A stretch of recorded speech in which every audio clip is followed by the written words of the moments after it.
여러분 안녕하십니까? 박상규의 직설 2025년 1월 24일 금요일 방송 시작하겠습니다. 긴 설 연휴를 앞두고 희망적인 소식 하나 여러분께 전해드리려고 합니다.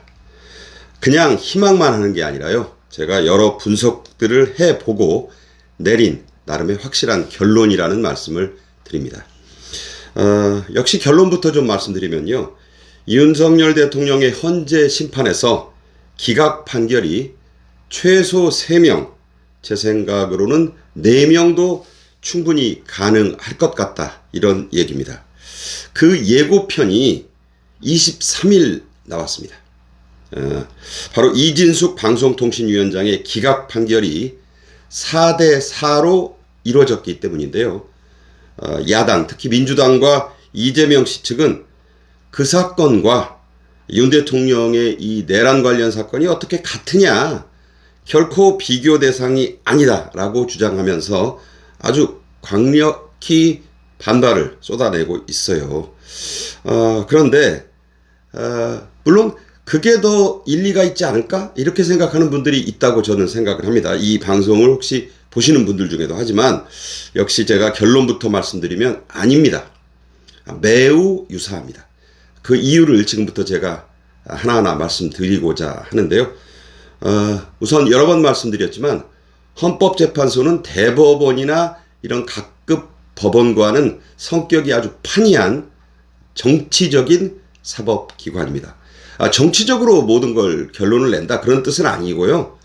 다만 정치적으로 매우 민감하게 그 향배를 보고 판단하는, 헌법의 적용, 위헌 합헌 여부를 결정하는 그런 헌법기관이다, 이렇게 말씀을 드리는 거예요. 그것은 이론에도 나와 있고 실제 외국에서도 그렇게 하고 있습니다. 독일에서는 아주 정치적인 그런 사법기관이 바로 이 헌법재판소입니다. 그래서 이 헌재는 사건 자체보다는 심리와 판결 전의 여론이 매우 중요합니다. 헌재 재판관들도 이것을 실제로 재판에, 자신의 판결에 많이 활용도 하고 참고도 합니다. 그게 또 맞고요. 돌이켜보자면 노무현 전 대통령 때는요, 당시 민주당의 총선 압승, 이게 결정적 영향을 미쳐서 여러분 아시는 대로 기각이 됐었죠. 그리고 박근혜 전 대통령 때는요, 당시 여당의 이탈, 여러분 다 기억하시잖아요. 김무성 씨 등등, 유승민 씨 등등이 대거 이탈하면서 허무하게 국회에서 이제 어떻게 보면 탄핵이 소추가 의결이 됐고, 지금보다, 이번에 윤 대통령 때보다 더 많은 차로 그냥 압도적으로 가결이 돼서 이루어졌고, 그 다음에 이제 아시다시피 광화문을 뒤덮은 촛불 시위, 연일 JTBC, 손석희 등이 폭로하는, 거의 다 모든 언론이 그랬지만 특히 JTBC의 손석희의 방송이 아주 큰 영향을 미쳤던 것, 제가 그때 일선 취재 간부로 있었기 때문에 너무나 잘 알고 있습니다. 그런 것이 영향을 아주 크게 미쳐서 역시 그때는 인용, 즉 파면이 됐습니다. 이런 말씀을 드리는 것, 그래서 이게 굉장히 제가 앞서 말씀드린 것과 유추해서 생각을 해보시면, 헌재는 그런 기관이라는 것을 강조하기 위해 그 사례를 말씀을 드린 거예요. 다시 한번 말씀드리지만 그때 손석희 씨가 JTBC 그 메인 뉴스 같은 데서 연일 박근혜 대통령의 그 태블릿 PC에 들어있는 저도에서의 추억이 어떠니, 의상실에서 찍은 것들, 나중에 보면 그거 대부분 별거 아닌 걸로 나왔어요. 여론 몰아가기였고, 그야말로 그 최순실 씨 말 관련 의혹도, 요새 그 딸인 정유라 씨가 얘기하잖아요. 조민희에 비하면 나는 정말 세 발의 피였다. 여러분도 그걸 다 아실 겁니다. 그런데 이 소문에 죽고 어쩐다고 박근혜 대통령이 이미 파면되고 기소돼서 재판받고 긴 영어 생활을 하셨잖아요. 그러고 나서 밝혀진들 그게 무슨 소용이냐, 그런 뼈저린 어떤 보수의 각성과 트라우마가 있었지 않습니까? 그래서 이게 원님 떠난 뒤에 나팔불기였다, 이런 자조도 많이 나왔죠. 다시 현실로 돌아와서요. 이진숙 방통위원장 사건이 정확히 4대4로 갈라지면서 기각이 된 것은요. 최근 윤 대통령과 여당 국힘의 지지율이 매우 높게 계속 나오고 있잖아요. 그래서 민주당을 또 계속 앞지른 게 아주 큰 영향을 미쳤다. 이렇게 볼 수 있어요. 헌재 재판관들, 특히 보수 성향의 재판관들이 영향을 받지 않을 수 없는 그런 분위기였다는 겁니다. 그래서 이번 그 이진숙 방통위원장 기각 판결을 지켜본 헌법학자들은요, 동일한, 다시 말해 똑같은 법 조항과 행위에 대해서 헌법재판관들의 해석이 이렇게 정반대로 배치돼서 두 쪽으로 나뉜 것은 사건 자체가 아니라 어떤 성향이 작용했고 여론이 작용하지 않았느냐는 해석, 분석을 실제 헌법학자들이 하고 있어요. 그러니까 그 판결의 내용이 이 법원과는 사뭇 다르다는 얘기입니다. 법원에서는 그야말로 팩트가 매우 중요하지만 이 헌재는 그것과는 재판, 심판의 양상이 사뭇 다르다. 그래서 이렇게 4대4로 나오니까 이런 것이 만약에 윤 대통령 때까지 계속이 된다면 헌재 결정에 대한 불신을 초래할 수 있다. 이렇게 말했어요. 당연하죠. 4대4니까 완전히 양단이 난 거 아니겠습니까? 실제로 민주당 이 판결을 앞서 말씀드린 대로 격렬하게 비난했는데 제가 취재를 해보니까 정말 속으로 긴장을 많이 하고 정말 멘붕 상태라고 해요. 왜냐하면 4대4? 이게 뭐지? 아시는 대로 3명만 윤 대통령 기각에 찬성해도 윤 대통령 그날 즉시 업무에 복귀할 수 있는 겁니다. 그런데 4대4? 한 표가 더 나오잖아요. 이게 같지 않다, 다를 것이다 하는데 그 목소리는 별로 지금 힘이 없습니다. 이게 여론과 맞물려 돌아가는 그런 형국이기 때문에 자기들도 이게 장난이 아닌데? 이거 정말 그럴 수 있는데? 이런 생각하고 있다고 제가 여론을 통해서 취재하고 있습니다. 그러면서 법조계에서는요, 또 이런 얘기 나와요. 윤석열 대통령 탄핵 심판에서도 이와 비슷한 일이 벌어질 수 있다. 벌어지지 않는다는 보장이 있겠느냐? 이런 말 계속 나오고 있습니다. 자, 지금 헌법재판소는 정확히 이런 이념적인 구도로 8명 재판관이 짜여져 있습니다. 보수가 2명, 중도가 3명, 진보가 3명입니다. 그런데 왜 4대4냐? 이 중도 3명의 성향이 또 아주 재밌어요. 스펙트럼이. 김형두 재판관, 남성입니다. 여성인 김복형 재판관은 중도이대 보수 성향이에요. 그리고 여성인 정정미 재판관은 중도 진보입니다. 그러니까 이번엔 이 보수와 진보자가 확실히 붙은 사람 둘, 셋, 여기에 3명의 중도가 중도 보수인 사람 2명이 찬성 이쪽으로 돌아서고 중도 진보인 사람이 진보에 가담해서 4대4가 나온 거예요. 자, 저는 일찍이 이런 사태를 한번 내다봤는데 실제로 이런 일이 벌어지니까 이게 이렇게 될 수밖에 없겠구나. 지금 너무나 첨예하게 맞서고 있고 이게 논란이 그치지 않고 윤 대통령 이번에 헌재 양복 입고 나와서 그 증언하고 김용현 전 국방장관과 이렇게 대질 비슷하게 하면서 한 얘기 들어보셨죠? 두 사람이 주장이 일치하고 있습니다. 헌재 재판관들 뚜렷한 증거 없이는 그게 아니라고 반박하기 힘든 거예요. 그래서 이 보수는 물론이고 중도 보수 성향의 2명의 재판관들 지금 이번에 이진숙 기각 판결 때처럼 매우 흔들리고 있다. 흔들린다는 표현은 적절치 않고 그런 쪽으로 갈 수 있다. 이런 지금 상황이라고 지금 이 법조계에서는 얘기가 나옵니다. 그동안 헌재가 진보인 문영배 소장 직무대행, 이 사람 여러 번 얘기하지만 이재명 사법연수원 동기의 술친구 절친이죠. 역시 진보인 이미선, 그리고 오동훈 공수처장 한동훈 씨, 이원석 씨와 연수원 동기로 매우 친하다고 알려진 정계선, 이 사람 직전에 서울 서부지방법원장, 그 말 많은 서울 서부지법원장을 직전에 했던 사람 아닙니까? 정계선 씨, 이런 사람들에 의해 주도가 되면서 보수 재판관들 목소리는 거의 들리지 않았습니다. 그래서 이 보수 성향 재판관들 다 주눅이 잔뜩 들었구나. 정말 희망이 없구나. 이렇게 느끼고 자중한 분들이, 포기한 분들이 많았을 텐데요. 이번에 판결로 모든 걸 보여줬다. 이분들이 이런 생각이 듭니다. 판사는 오직 판결문으로만 말한다는 법조 금원이 있어요. 저는 이번에 이 보수 성향 재판관들이 이 법조 금원대로 그대로 보여준 것이다.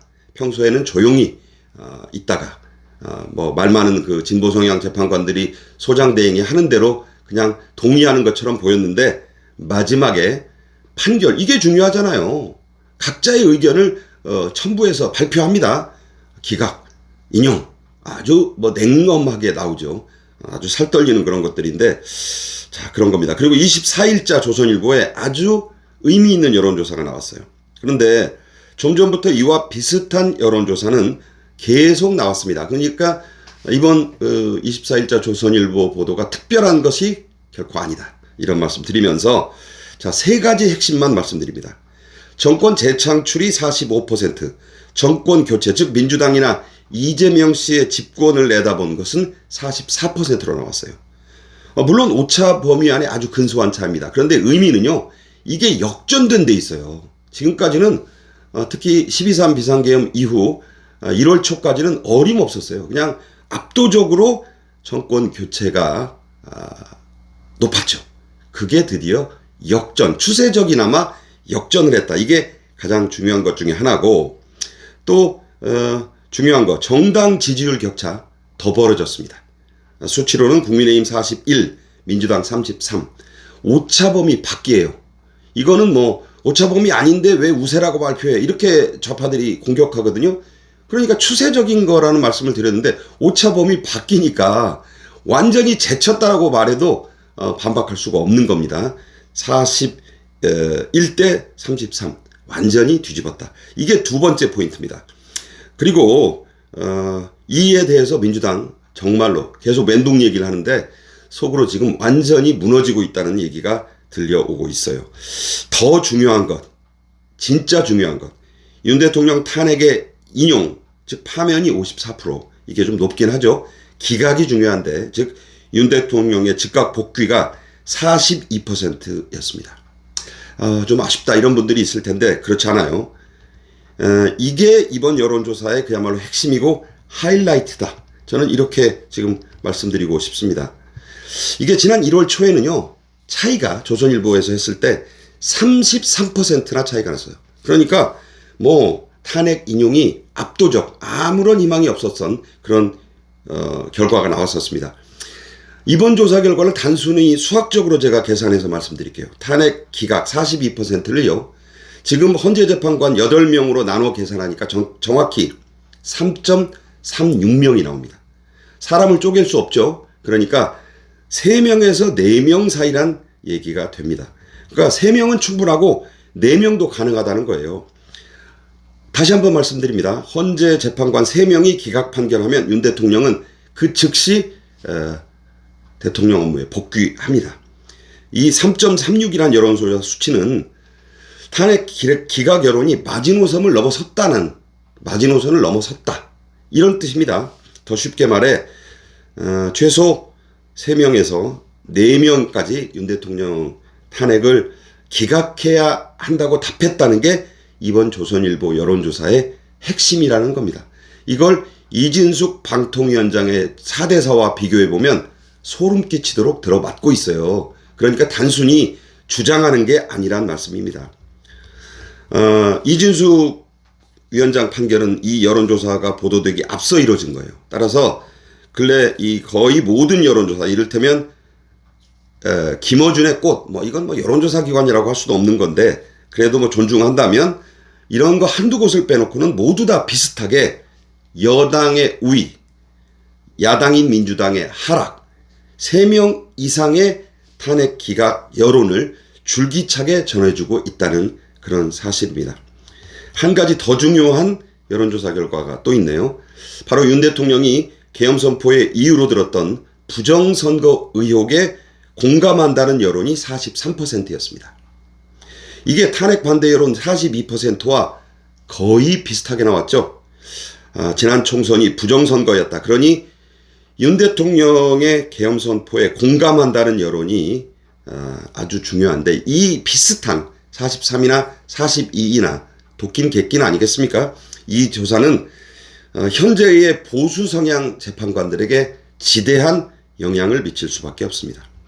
다시 한번 말씀드리지만 지금 헌재가 목소리 큰 진보 성향의 문형배 권한대행, 소장 권한대행, 이미선, 정계선, 정정미 같은 이 좌파 재판관들에게 휘둘리고 있는 것 같습니다. 하지만 보수 성향 재판관들은 조용하게 여론의 향배에 귀를 기울이면서 민주당과 이재명 씨의 조기 집권은 결코 녹록지 않고 윤 대통령과 김용현 전 국방장관의 잇따른 증언이 군장성의 앞선 주장과 상당히 다르게 지금 나오고 있다. 그리고 국민의힘을 지지하는 여론은 갈수록 높아지고 있다. 이런 점 등을 예의주시하고 있습니다.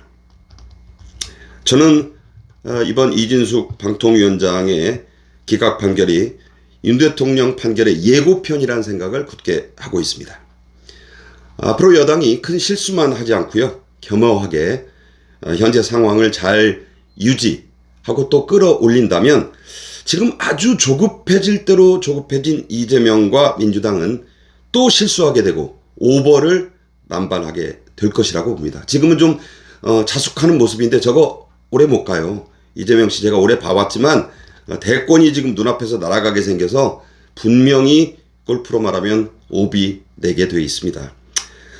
그러면 윤석열 대통령의 탄핵 판결이 다소 앞당겨지더라도 이거 앞당겨지면 큰일 나는 줄 알고 지금까지 보수들이 좀 전전긍긍했잖아요. 그런데 굳이 안 그렇더라도 물론 정당한 듀 프로세스에 의해서 시간을 뭐 빨리 하라는 것도 아니고 늦게 하라는 것도 아니에요. 제대로만 하자는 거예요. 뭘 서둘 이유는 없다. 하지만 빨리 한다 하더라도 5대3도 충분하고 이건 뭐 당연히 5대3 될 것 같아요. 4대4도 얼마든지 가능한 다시 말해 윤 대통령의 복귀는 결코 꿈이 아니란 사실을 분명히 말씀드리고자 합니다. 지금까지 박상규의 직설이었습니다. 경청해 주신 여러분 감사합니다.